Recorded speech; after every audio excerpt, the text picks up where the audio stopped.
Tuhan adalah Bapakku. Ku berdoa surga terbuka,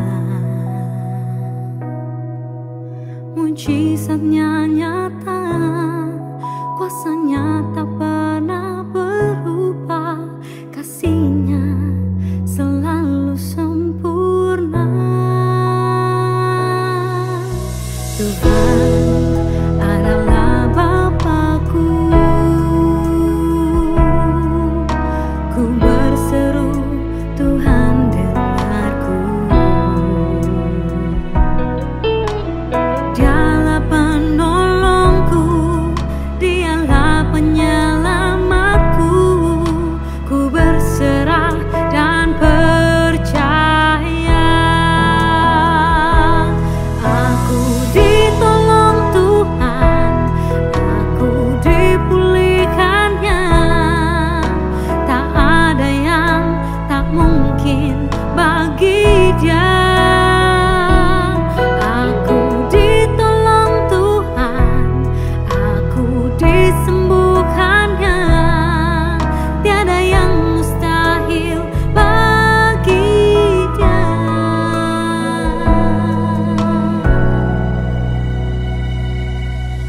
Tuhan adalah Bapakku. Ku berseru, Tuhan dengarku. Dialah penolongku, Dialah penyelamatku. Ku berserah dan percaya. Aku ditolong Tuhan, aku dipulihkannya. Tak ada yang tak mungkin bagi Dia. Aku ditolong Tuhan, aku disembuhkannya. Tiada yang mustahil bagi Dia. Saat aku berdoa dalam nama Yesus, kuasanya bekerja dalam nama Yesus. Aku disembuhkan, aku diberkati, aku terima mujizat dalam nama Yesus.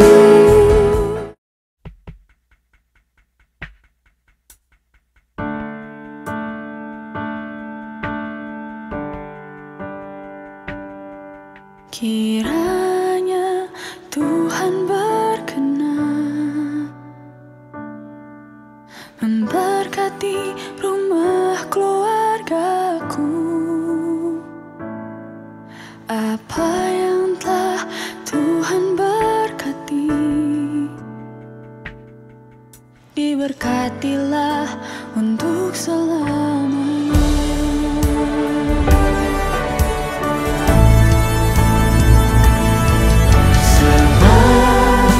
Tuhan melindungi, Tuhan menyinari dengan wajah-Nya, dan beri kasih karunia, damai sejahtera. Yesus baik bagiku.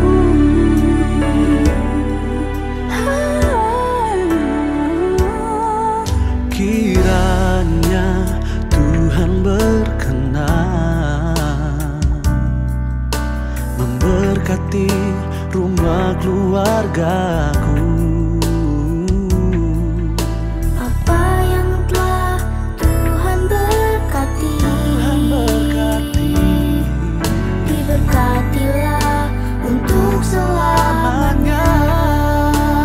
Oh, sebab Tuhan melindungi, Tuhan menyinari dengan wajah-Nya, dan dikasih karunia. sejahtera. Yesus baik bagiku. Tuhan baik bagiku. Tuhan baik untuk selamanya. Berkatnya melimpah seumur hidupku. Berkatnya melimpah seumur hidup kita. Tuhan baik. Tuhan baik untuk selamanya.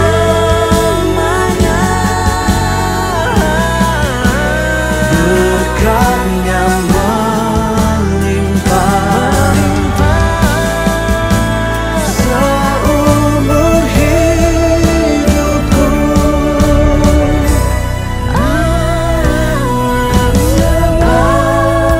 Tuhan melindungi, Tuhan menyinariku dengan wajah-Nya. Kami percaya Kasih karunia damai sejahtera.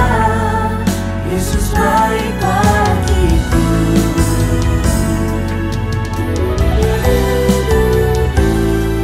Percaya Yesus baik bagiku.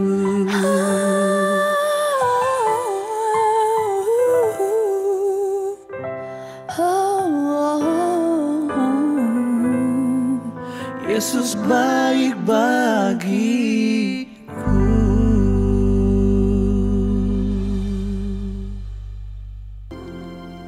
Besem ha'ab wehaben weruah kodes Elohe echad. Bapa di sorga, kami memuji dan mengucap syukur kepadamu atas segala kasih, karunia, anugerah, limpah rahmat dan berkat-Mu. Atas pemeliharaan Tuhan, penyertaan-Mu, perkenanan-Mu yang senantiasa mengiringi kehidupan kami. Karena itu kami ingin menaikkan ucapan syukur kami yang tak terhingga kepadamu. Seraya senantiasa menyerahkan diri kami di hadapan Engkau. Sebab di dalam Engkau kami akan beroleh keselamatan, pemeliharaan yang begitu sempurna dalam kehidupan kami. Terima kasih Bapak, bersabda dan berkata-katalah kepada kami lewat firman-Mu yang akan kami dengar. Menjadi pelita dan penuntun, karena Roh-Mu itu sendiri akan bekerja di tengah-tengah pewartaan ini. Terima kasih Bapak, dalam nama Yesus kami berdoa. Amin. Silakan duduk.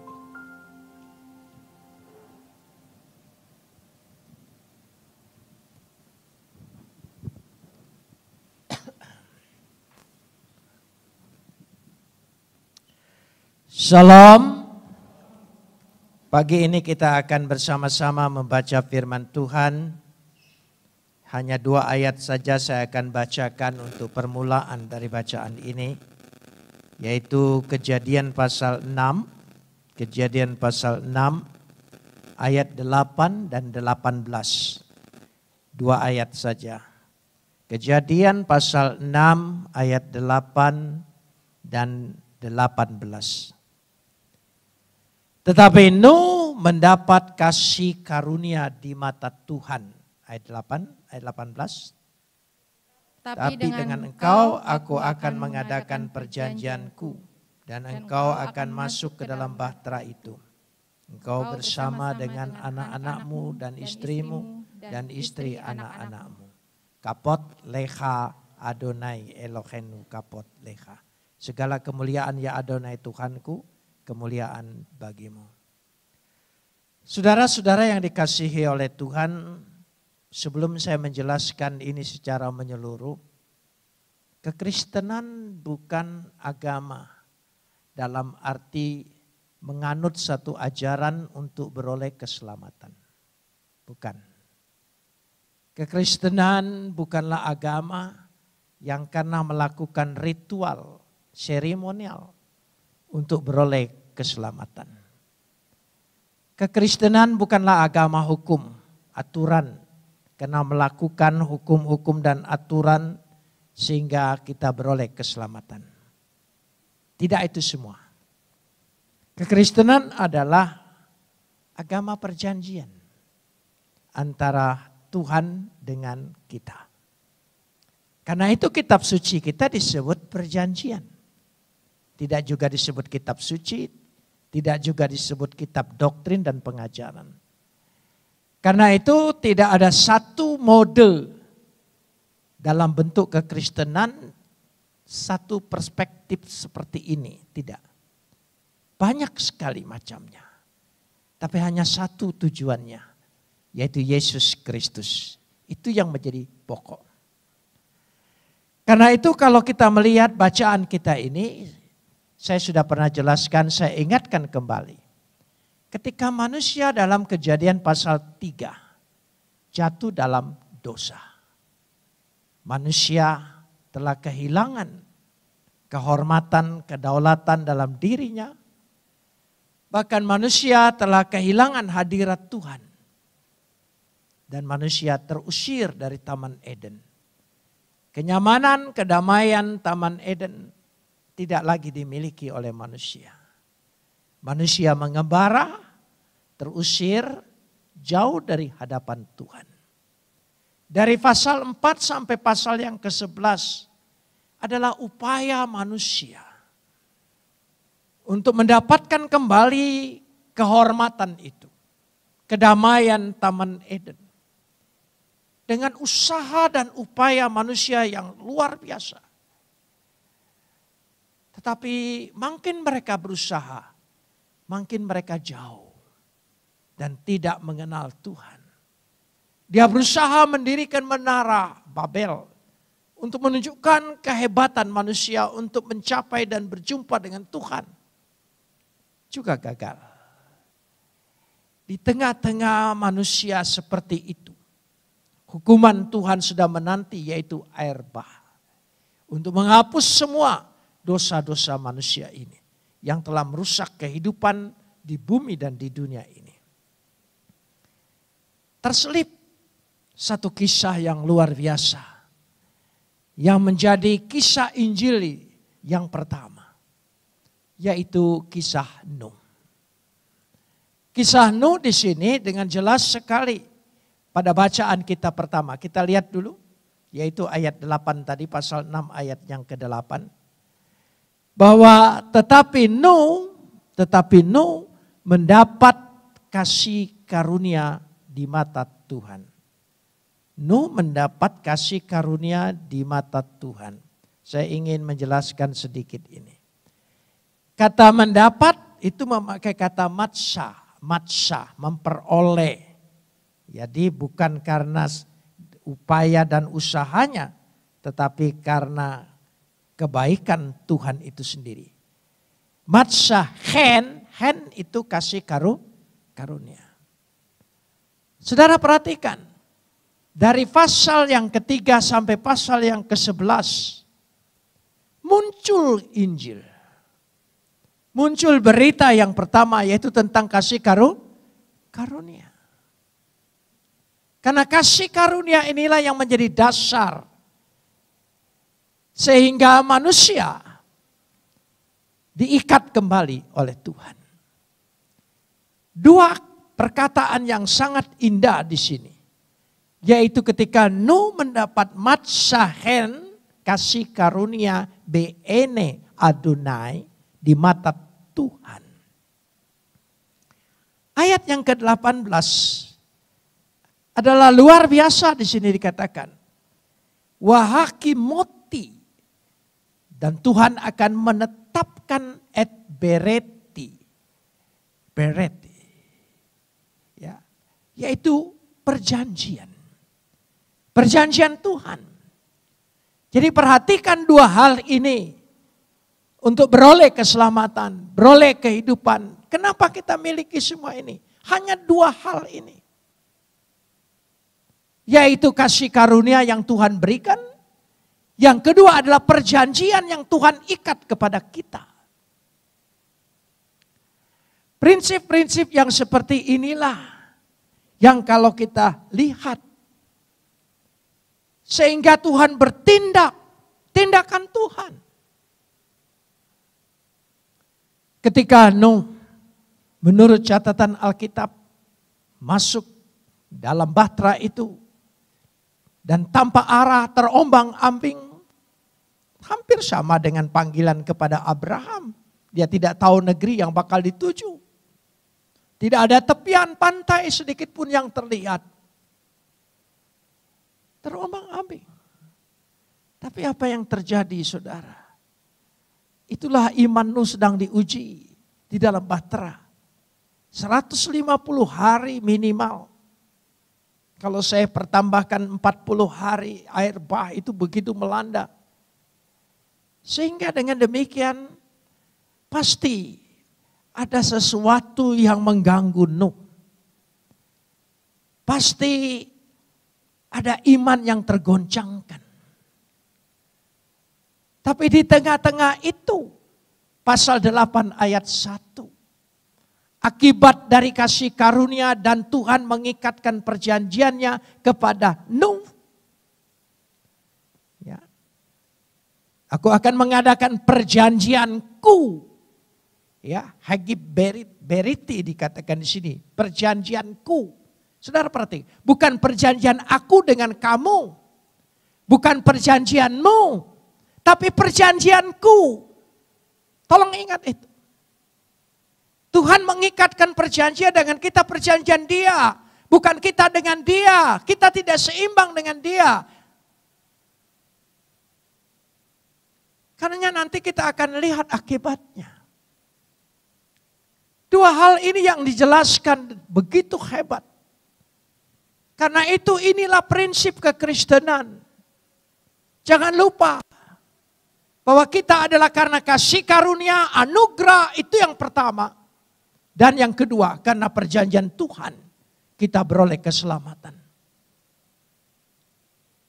Lalu dengan jalan demikian, Tuhan bertindak. Sekali lagi, Tuhan yang bertindak, bukan manusia yang bertindak.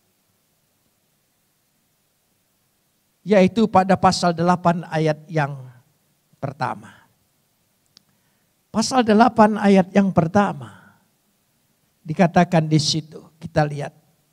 Maka Tuhan mengingat Nuh. Tuhan mengingat Nuh. Wa yitzkor Elohim. Tuhan mengingat, Tuhan memperhatikan, Tuhan melawat, wa yitzkor. Jadi Tuhan yang mengingat, Tuhan yang melawat, Tuhan yang memperhatikan.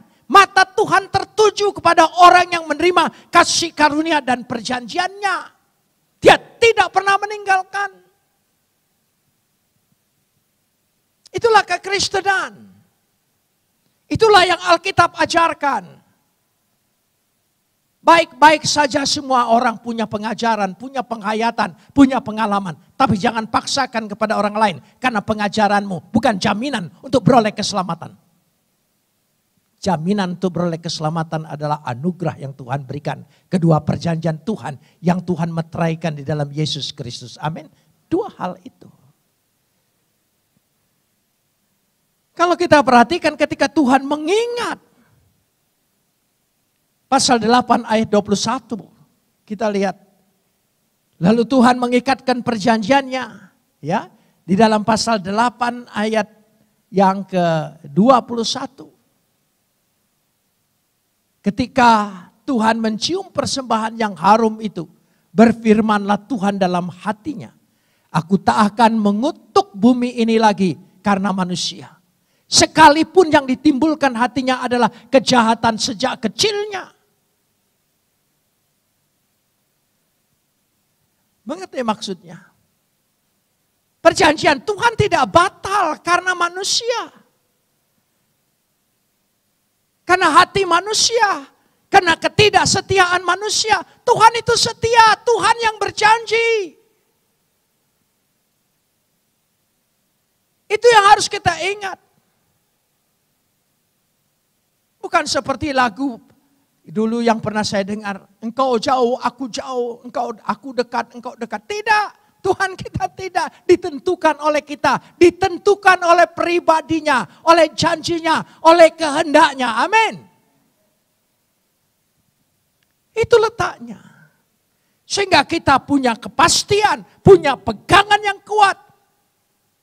Keyakinan, kepercayaan, keselamatan yang pasti. Tuhan tidak akan mengutuk bumi. Meskipun manusia itu berulah begitu macam. Dia tidak lagi fokus kepada manusia. Tetapi fokus pada Tuhan. Karena anugerahnya, sekali lagi, karena perjanjiannya. Yang ketiga, Tuhan membuat tanda perjanjiannya. Dalam pasal 9 ayat 11 sampai ayat 13. Ya, Tuhan membuat tanda perjanjiannya. Kita lihat di situ. Maka kuadakan perjanjianku berulang-ulang dengan kamu. Perjanjian siapa? Tuhan. Perjanjianku. Bukan perjanjian antara aku dan engkau. Karena itu tidak bergantung dengan sikapmu. Bergantung dalam sikap Tuhan, kehendak Tuhan, kedaulatan Tuhan. Perjanjianku dengan kamu. Sejak ini tidak ada yang hidup. Tidak ada yang hidup yang akan dilenyapkan oleh air bah lagi. Dan tidak akan ada lagi air bah untuk memusnahkan bumi. Lalu lanjutkan ayat yang ke-12. Dan Tuhan berfirman, inilah tanda perjanjian yang kuadakan antara aku dan kamu serta segala makhluk yang hidup yang bersama-sama dengan kamu turun-temurun untuk selamanya. Ayat 13. Busurku kutaruh di awan supaya itu menjadi tanda perjanjian antara aku dan bumi. Dimengerti busur di sini adalah yaitu pelangi. Karena ditegaskan Yehezkel 1 ayat 28. Yehezkel 1 ayat 28, tolong. Dalam Yehezkel 1 ayat 28, kita lihat. Ya. Yehezkel 1 ayat 28. Ya, sudah? Coba ditayangkan. Yehezkel 1 ayat 28. Seperti busur pelangi yang terlihat pada musim hujan di awan-awan. Demikianlah kelihatan sinar yang mengelilinginya. Begitulah kelihatan gambar kemuliaan Tuhan. Tatkala aku melihatnya, aku sembah sujud. Lalu kudengar suara yang berfirman. Jadi busur di sini adalah pelangi. Artinya bagaimana? Setiap kali engkau melihat pelangi, engkau lihat janji Tuhan yang setia. Kau perhatikan. Tuhan kasih tanda. Jadi bukan abstrak, konkret. Nyata. Perjanjian Tuhan dengan kita. Kapan kita melihat pelangi? Setelah hujan kan? Setelah susah payah, setelah kita mengalami masa-masa penderitaan. Saya percaya kita pasti senantiasa melihat pelangi itu ada untuk menunjukkan kasih setianya, janjinya tidak pernah meninggalkan kita. Itulah yang Tuhan berikan. Inilah yang menjadi dasar.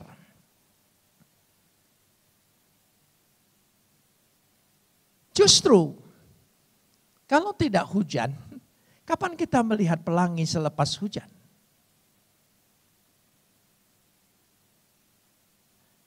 Mungkin kita sudah polusi begitu tebal, sehingga kita tidak bisa melihat lagi. Tetapi tanda-tanda alam, kita bisa melihat ini perjanjian yang kekal tadi, yang sudah diberikan tanda.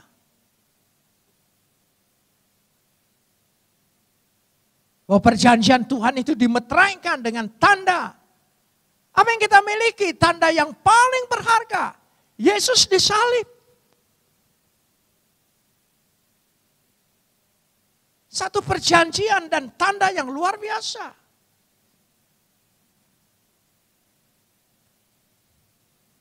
Kata chen tadi, kasih karunia atau anugerah, diterjemahkan oleh terjemahan baru dari Lai. Ya, anugerah atau kasih karunia. Semua isi seluruh Alkitab. Dalam setiap kisah yang ada. Dari sejak Abraham. Setelah Nuh, Abraham. Perjanjian Tuhan dan kasih karunia. Perjanjian Tuhan kasih karunia. Terus mewarnainya. Kenapa kita harus melenceng dengan yang lain? Kita ribut. Pemahaman kita, pengalaman kita hanya soal baptisan. Kita membedakan satu dengan lain. Tidak. Anugerah perjanjian Tuhan itu yang mengikat kita. Tidak ada syarat-syarat, tidak ada peraturan, tidak ada hukum-hukum. Tidak ada. Kalau itu ingin dibuat karena ingin mendisiplin jemaatmu, silakan. Tapi itu bukan jaminan keselamatan. Kalau ada orang yang tidak sama seperti itu, bukan berarti dia tidak diselamatkan. Saya kasih beberapa contoh dulu. Lot. Lot diselamatkan karena dapat kasih karunia, belas kasihan Tuhan. Dalam kisah Lot, Kejadian 19 ayat 19. Begitu luasnya kasih karunia, anugerah Tuhan ini. Itu kata Hen. Lot dalam Kejadian 19 ayat yang 16. Sungguhlah hambamu ini telah dikaruniai apa? Belas kasihan di hadapanmu. Itu berbicara tentang Abraham. Dan Tuanku telah berbuat kemurahan besar kepadaku. Dengan memelihara hidupku. Tetapi jika aku harus lari ke pegunungan, pastilah aku akan tersusul oleh bencana sehingga matilah aku. Apa maksudnya? Kalau bukan belas kasihan, kasih karunia Tuhan, apapun upaya manusia menghindarkan dirinya dari malapetaka, dari segala kecelakaan, dari segala sesuatu yang membinasakan, tidak ada satu manusia pun dapat melarikan dirinya.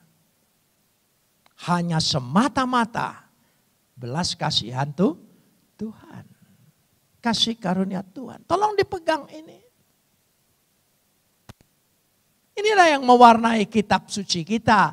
Tolong diingat. Makanya karena isinya seperti ini, kitab suci kita disebut perjanjian lama, perjanjian baru.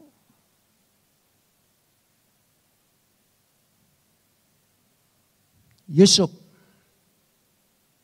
Kalau tadi dia terselamatkan dari bencana karena kasih karunia Tuhan. Kita sedang menghadapi wabah bencana. Di mana-mana saya percaya bencana apapun juga. Kita akan diselamatkan karena kasih dan belas kasihan Tuhan. Amin. Tolong ingat itu. Yusuf. Pasal 39. Kejadian 39 ayat yang keempat. Kisah Yusuf. Maka Yusuf mendapat kasih karunia tuannya. Potifar. Dan ia boleh melayani dia. Kepada Yusuf diberikan kuasa atas rumahnya. Segala miliknya diserahkan kepada kekuasaan Yusuf. Apa artinya? Untuk menunjukkan kasih karunia itu tidak hanya terbatas dengan keselamatan yang Tuhan berikan. Tapi dengan pemeliharaan Tuhan. Dengan kekuasaan yang kau peroleh. Semuanya itu karena kasih karunia. Kalau kita punya sikap iman seperti ini. Kita akan peroleh kepercayaan dan kekuasaan. Amin. Jangan minta kepada yang lain. Itu kisah Yusuf. Musa. Keluaran 33 ayat 12 dulu. Keluaran 3. Lalu berkatalah Musa kepada Tuhan, memang engkau berfirman kepadaku, seluruh bangsa ini berangkat, tetapi engkau tidak memberitahukan kepadaku, siapa yang akan kau utus bersama-sama dengan aku. Namun demikian engkau berfirman, aku mengenal namamu. Dan juga engkau mendapat apa? Kasih karunia di hadapanku. Musa takut. Memimpin pelarian bangsa yang begitu besar. Melewati padang gurun yang belum dia kenal betul. Yang dia dengar di situ kumpul segala bahaya yang bakal terjadi. Tapi Tuhan bicara, kau mendapat kasih karunia, belas kasihan. Karena engkau mendapat belas kasihan, mendapat kasih karunia. Aku kenal engkau. Karena kasih karunia Tuhan inilah Tuhan kenal kita. Dia sangat kenal. Amin. Pribadi kita satu persatu dia kenal. Karena dia yang memberikan kasih karunia, dia yang memilih kita. Sejak ada dalam kandungan ibu kita, bahkan sebelum diciptakan, Tuhan sudah memilih kita. Dan pilihannya tidak pernah salah. Meskipun yang dipilih salah. Pilihannya sekali lagi tidak pernah salah. Bisa dia mengerti maksudnya? Meskipun yang dipilih itu salah. Tapi pilihannya tidak pernah salah. Dia tidak pernah menyesal atas pilihannya kepada kita. Dia kenal kita. Dia tahu kita. Dia tahu kelemahan kita. Dia tahu pribadi kita. Dia tahu kita manusia yang ragu-ragu, yang pelin-pelan. Yang mudah putus asa, yang mudah kecewa. Dia tahu. Dia tahu kita lemah. Tapi dia pilih. Dia kenal kita. Musa, aku tahu kau. Tidak usah kau takut. Perlahan-lahan dalam perjalanan iman, aku akan menopang engkau. Aku akan menuntun engkau. Aku yang akan menyempurnakan engkau. Bukan engkau yang memberikan kesempurnaan. Manusia tidak pernah bisa mencapai kesempurnaan. Tapi Tuhan yang memberikan kesempurnaan. Manusia tidak bisa selalu menuju kebenaran. Tidak bisa. Tetapi kebenaran Tuhanlah yang membenarkan kita. Amin. Manusia tidak selalu bisa suci. Tidak bisa. Tapi kesuciannya lah yang akan menyucikan kita semua. Tolong diingat itu.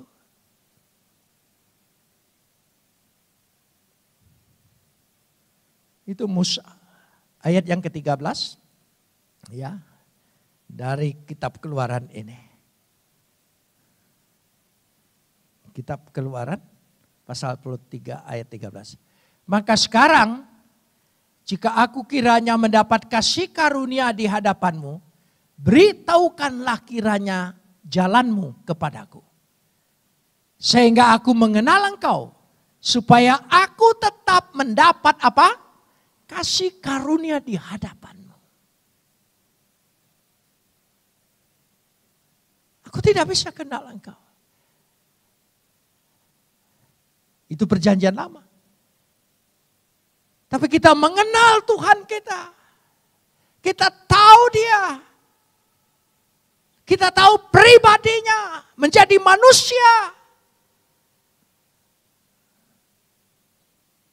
Siapa yang seperti kita? Semua awang-awang. Semua misteri. Tuhan itu gaib. Tapi kita kenal dia darah dan daging. Dia menyatakan dirinya.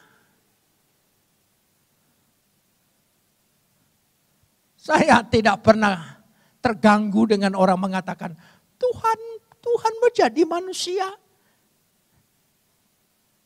Mengalami lapar, haus, nangis. Tuhanmu bagaimana? Oh tidak, tapi engkau kenal? engkau tahu bentuknya, engkau tahu segala sesuatunya, engkau tahu karyanya. Tidak, hanya doktrin. Tapi kami adalah karya Tuhan yang kami terima. Amin. Lihat. Tolong diingat itu. Kita lanjut pada ayat 17. Ya. Ayat yang ke-17. Berfirmanlah Tuhan kepada Musa. Juga hal yang telah kukatakan ini akan kulakukan. Karena engkau telah mendapat apa? Kasih karunia di hadapanku dan aku mengenal engkau. Berulang-ulang kata apa yang kita dengar? Kasih karunia. Berapa kata-kata apa? Tolong ingat. Itu kekristenan. Itu Alkitab ajarkan. Bukan karena engkau berpuasa seperti ini. Bukan karena baptisanmu yang paling sempurna. Bukan engkau bisa berkata-kata dengan bahasa yang luar biasa. Tidak dimengerti manusia hanya oleh Tuhan katamu. Bukan itu jaminan.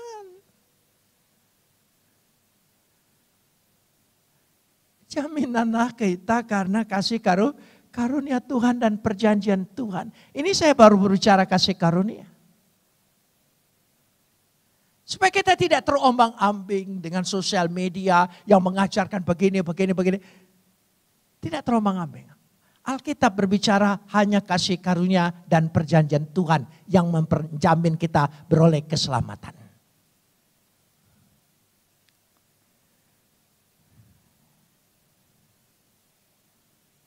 Sekarang masih Musa. Saya masih mau bercerita Musa. Panjang Musa ini. Semua bicara di situ. Keluaran 34 ayat 9. Keluaran pasal 34 ayat yang ke-9. Ya, Keluaran pasal 34 ayat yang ke-9. Serta berkata, jika aku telah mendapat kasih karunia di hadapanmu, ya Tuhan, berjalanlah kiranya Tuhan di tengah-tengah kami. Ya, sekalipun bangsa ini suatu bangsa yang tegar tekuknya, tapi ampunilah kesalahan dan dosa kami. Ambillah kami menjadi milikmu. Apa maksudnya? Karena mendapat kasih karunia, Tuhan ada di tengah-tengah umatnya. Meskipun umatnya itu brengsek. Tegar tekaknya. Keras kepalanya. Bandel. Tak terhingga. Tapi karena aku kenal kau.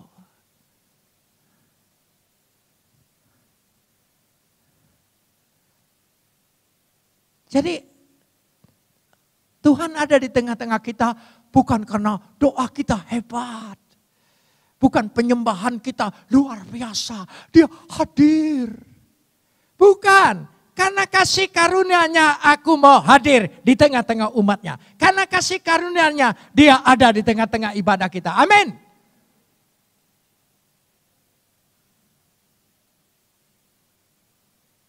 Dari situ kita bisa mengingatnya. Karena kasih karunia-Nya. Masih Musa, saya berbicara kasih karunia-Nya. Sanggup memberi kita nafkah, rezeki, makanan. Kecukupan. Karena itu kekristenan tidak malu-malu doa Bapa kami-nya. Berikanlah kami pada hari ini makanan kami yang secukupnya. Kita lihat Bilangan 11 ayat 15. Bilangan 11 ayat yang 15. Jika engkau berlaku demikian kepadaku, sebaiknya engkau membunuh aku saja. Itu keputusan Musa. Ya, terus. Jika aku mendapat kasih karunia di matamu, supaya aku tidak harus melihat celakaku, ya, lanjutkan. Ya. Mendapat kasih karuniamu, ya, ayat yang ke-15, ya, di karunia matamu, supaya aku tidak melihat celakaku. Artinya, karena kasih karunia-Nya lah yang menjamin kita. Sehingga kita tidak beroleh celaka. Ketika bangsa itu meminta daging, Musa tidak sanggup. Jangankan memberi daging kepada orang banyak, untuk dirinya sendiri dia tidak ada. Tapi tuntutan itu Tuhan penuhi. Karena kasih karunia Tuhan tidak akan mencelakakan kita. Apa saja yang kita hadapi, kecelakaan ini tidak akan kena kepada kita. Karena kasih karunia-Nya. Kisah yang selanjutnya, Rut. Semua berbicara. Saya hanya pilih beberapa. Ya, saya pilih beberapa saja. Tetapi untuk menunjukkan itulah Alkitab garis merahnya.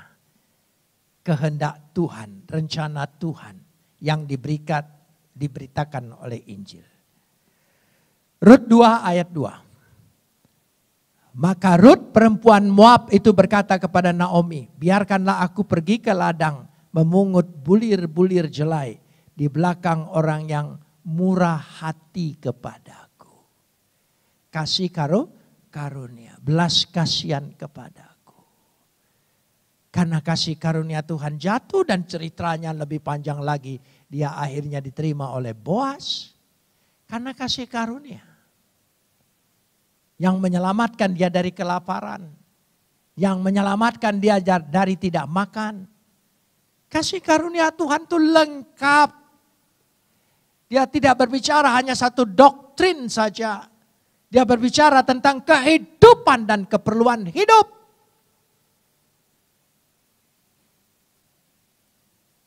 Akhirnya, Lukas 1 ayat 30. Seorang perempuan yang paling mulia.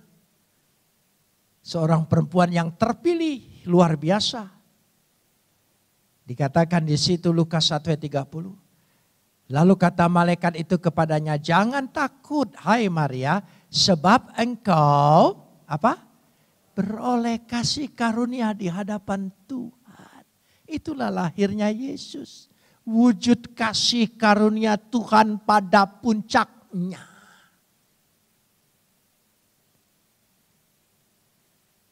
Amin. Bisa saudara lihat apa garis merah perjalanan Alkitab beritakan? Kasih karunia, kasih karunia, kasih karunia, kasih karunia. Semuanya itu. Jadi kalau kita berlaku benar, kalau kita melayani, kalau kita memberi, itu rasa syukur kita. Karena kasih karunia Tuhan telah terlebih dahulu diberikan kepadaku. Segala sesuatu terpenuhi, maka aku mengucap syukur. Aku melayani dia, aku berdoa kepada dia, aku memuji dia, aku menyembah dia, aku memberikan persembahan. Semua itu dasarnya apa? Kasih karunia. Bukan kewajiban. Kewajiban hitung-hitungan. Kasih karunia tidak ada hitung-hitungannya. Amin. Dari situ dilihatnya. Maria terpilih. Menjadi wanita yang paling mulia. Luar biasa.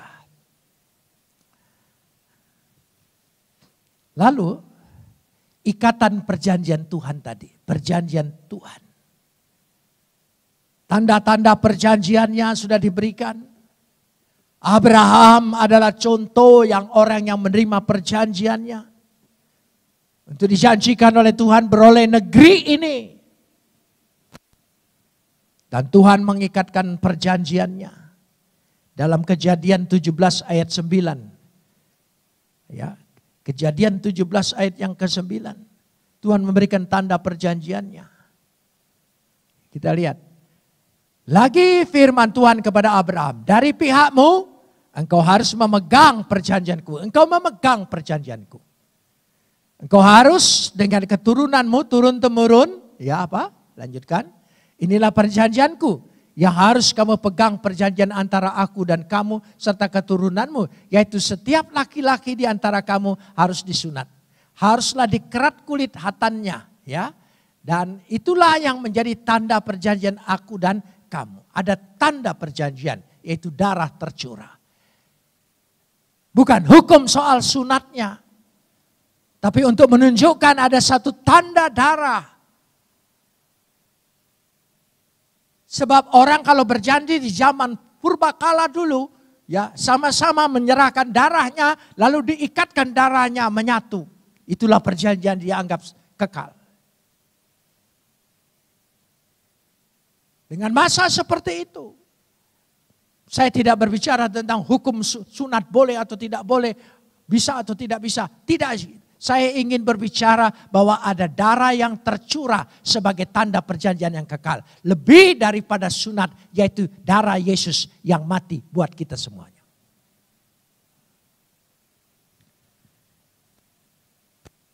Sehingga Tuhan memberikan anak perjanjian, Ishak dan keturunannya. Itulah semua berpuncak pada Yesus Kristus. Perjanjian Tuhan itu kekal. Amin. Katakan perjanjian Tuhan itu kekal. Dia tidak berubah. Dia setia dengan perjanjiannya. Saya ingin bacakan beberapa ayat. Perjanjian Tuhan tidak berubah. Yeremia pasal 33. Yeremia pasal 33. Ayat 23 sampai 26. Ayat 23 sampai 26. Berfirmanlah Tuhan datang kepada Yeremia, bunyinya. Ya. Tidakkah kau perhatikan apa yang kukatakan pada orang-orang ini? Kedua kaum keluarga yang dipilih Tuhan itu telah ditolaknya. Dengan demikian, ya, mereka menghina umatku, dianggap bukan satu bangsa lagi. Beginilah firman Tuhan, jika aku tidak menetapkan perjanjianku dengan siang dan malam, aturan langit dan bumi, maka juga aku pasti akan menolak keturunan Yakub dan hambaku. Ya, dikatakan di sini. Sehingga berhenti mengangkat segala keturunan orang yang memerintah atas keturunan Abraham, Ishak dan Yakub. Sebab aku akan memulihkan keadaan mereka dan menyayangi mereka. Apa maksudnya? Coba perhatikan nanti di rumah pelan-pelan.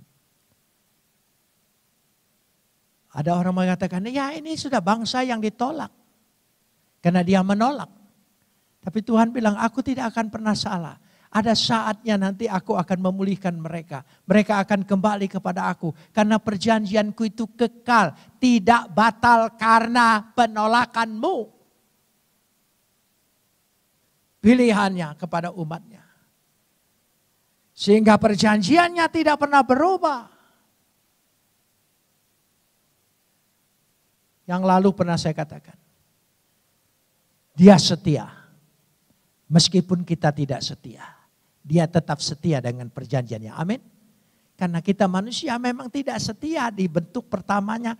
Ketika jatuh dalam dosa. Itu tanda bahwa Adam dan Hawa tidak setia dengan Tuhan.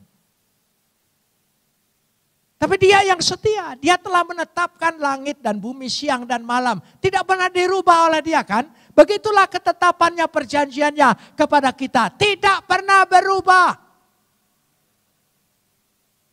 Bukan berarti saya berkata, oh kalau begitu kita enak, boleh berdosa dan sebagainya. Yang penting Tuhan tetap setia. Bukan itu maksudnya. Coba kita lihat. Roma 3 ayat 3. Saya suka sekali dengan ayat ini. Roma 3. Jadi bagaimana jika di antara mereka ada yang tidak setia, dapatkah ketidaksetiaan itu membatalkan, tolong sambung, kesetiaan Tuhan? Tidak bisa. Sebab yang berjanji ini kesetiaannya Tuhan. Meskipun ketidaksetiaan manusia itu tidak dapat membatalkan kesetiaan Tuhan. Tujuannya, berita ini saya sampaikan. Bukan berarti kita boleh seenak menjadi Kristen. Tetapi untuk menunjukkan ada sebuah kepastian yang luar biasa dan tidak berubah akan keselamatan bagi orang yang mengikuti Yesus. Amin. Itu yang terpenting. Dan tidak ada lagi jaminan di tengah dunia ini. Apalagi tentang hidup yang kekal. Apalagi hidup sesudah ini. Kita bagaimana? Semua tidak ada jaminan. Tetapi kita punya jaminan. Luar biasa. Pilihan Tuhan tidak pernah salah. Amin. Dan kita diselamatkan karena apa? Kasih karunia. Kita beroleh keselamatan yang kekal karena apa? Perjanjian Tuhan. Dua hal ini. Tolong diingat. Dan karena itu kita akan menerima dua tanda ini. Perjamuan kudus. Ini semata-mata karena kasih karunia. Siapa yang layak menerima tubuh dan darah Kristus yang suci, yang sehakikat dengan ilahi, yang datang dari Tuhan itu sendiri. Apa saja yang ada dalam diri Tuhan, sama kekalnya, sama kudusnya, sama mulianya, dan kita terima di dalam diri kita. Karena itu jangan dianggap lambang. Percayakah engkau tubuh ini adalah darah Kristus? Makanlah. Percayakah engkau di dalam cawan ini adalah darah Kristus? Minumlah. Dengan demikian kita beroleh kasih karunia dan perjanjian yang kekal. Padahal kita bukan siapa-siapa. Amin.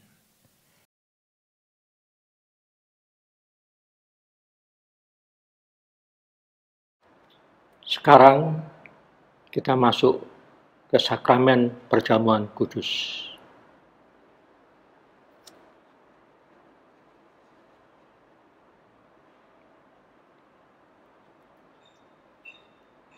Mari kita angkat roti dan anggur itu. Kita akan memperkatakan perkataan iman ini bersama-sama. Dalam nama Yesus, aku percaya. Tubuh Yesus telah dipecah-pecahkan. Darah Yesus telah ditumpahkan bagi pengampunan, penebusan dosa-dosaku. Oleh korban Yesus, aku dibebaskan dari kutuk maut, kutuk dosa, kutuk sakit penyakit, kutuk kemiskinan, kutuk kecelakaan, dan segala kutuk. Aku percaya, oleh korban Yesus, aku memiliki hidup kekal, keselamatan, pengampunan dosa, pemulihan, kesembuhan, kelimpahan berkat, kemenangan di dalam Tuhan. Kita akan naikkan pujian salibnya. Salibnya,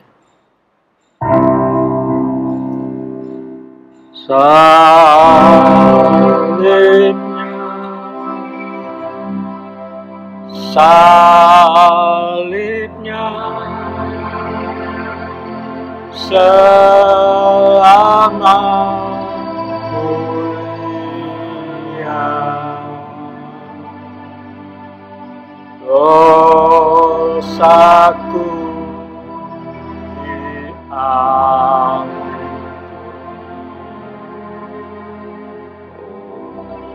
oleh darah Yesus.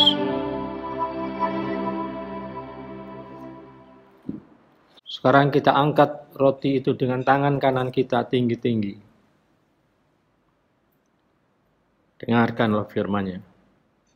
Sebab apa yang telah kuteruskan kepadamu, telah aku terima dari Tuhan, yaitu bahwa Tuhan Yesus pada malam waktu ia diserahkan, mengambil roti, dan sesudah itu ia mengucap syukur atasnya. Ia memecah-mecahkannya dan berkata, inilah tubuhku yang diserahkan bagi kamu. Perbuatlah ini menjadi peringatan akan aku. terimalah dengan percaya dan makanlah dengan percaya dalam nama Tuhan Yesus Kristus.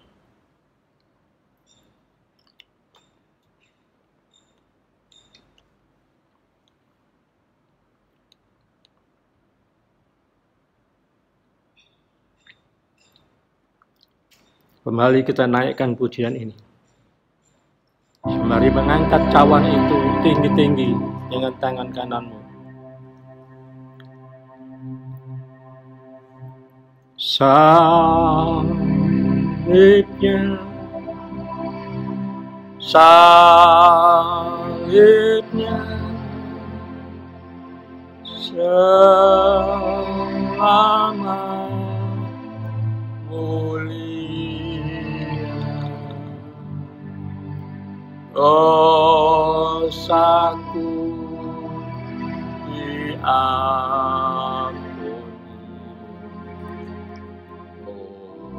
oleh darah Yesus. Demikian juga ia mengambil cawan sesudah makan, lalu berkata, "Cawan ini adalah perjanjian baru yang dimeteraikan oleh darahku. Perbuatlah ini setiap kali kamu meminumnya menjadi peringatan akan aku." Terimalah cawan itu. Minum dengan percaya dalam nama Tuhan Yesus Kristus.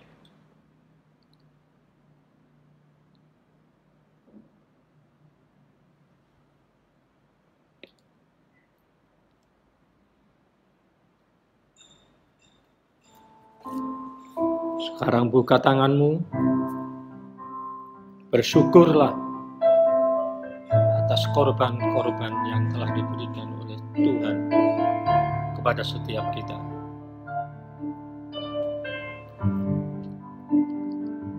Haleluya.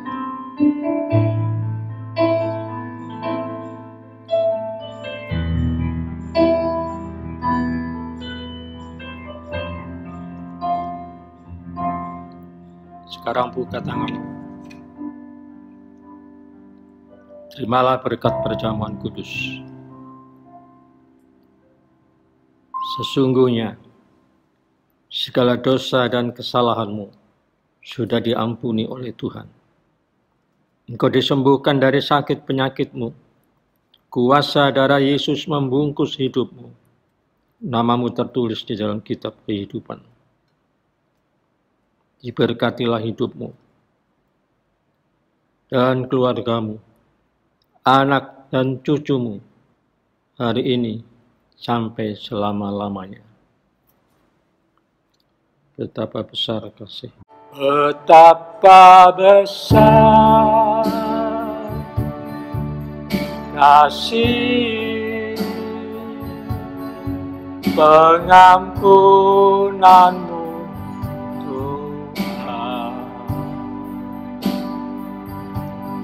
tak kau pandangi hati yang hancur.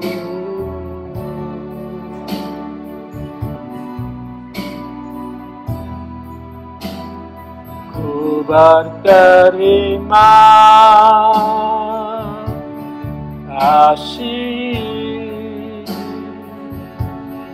kepadamu ya Tuhan, pengampunan yang Kau beri, pulihkanku.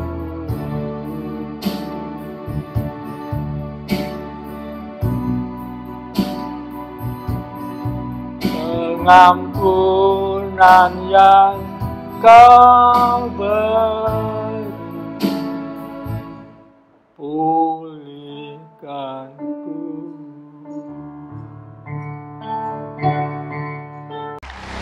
Siap memuji Tuhan lebih dahsyat. Tepuk tangan bagi Tuhan yang luar biasa. Kita memuji Tuhan bersama pada hari ini. Yang setuju tepuk tangan dong.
terimalah kasih karunia dan damai sejahtera Tuhan Yesus Kristus, dan kasih Allah Bapa kita, serta persekutuan Roh Kudus menyertai setiap kita, sekarang, seterusnya, dan selamanya.